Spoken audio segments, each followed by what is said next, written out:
Friends, ఇంకో కొత్త model saris friends చూడండి. శారీస్ అయితే బాగా ఉన్నాయి, చాలా బాగున్నాయి. ఇలా ఉన్నాయి.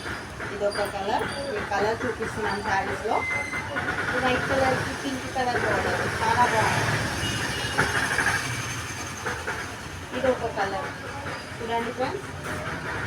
బ్లాక్ కలర్కి ఇది ఒక కలర్, బార్డర్ వచ్చి ఇలా వస్తుంది, పికాక్స్ వచ్చాయి, ఇలా ఉంటాయి శారీ మొత్తం బ్లాక్. ఇంకో కలర్ ఫ్రెండ్స్, ఇది బ్లూ కలర్ వచ్చి పింక్ కలర్ బార్డర్, చాలా బాగున్నాయి. క్లాత్ అయితే మంచిగా ఉంది. ఇది ఒక కలర్, ఇది ఎల్లో కలర్, ఇలా వచ్చింది కలర్. ఈ ఎల్లో కలర్ కాంబినేషన్కి ఈ కలర్ బార్డర్ వచ్చింది, చాలా బాగుంది. శారీ మొత్తం ఇలా ఉంటుంది. ఇది గ్రీన్ కలర్కి రెడ్ కలర్ బార్డర్ వచ్చింది. ఈ కలర్ అయితే చాలా బాగుంది. మీకు ఒకసారి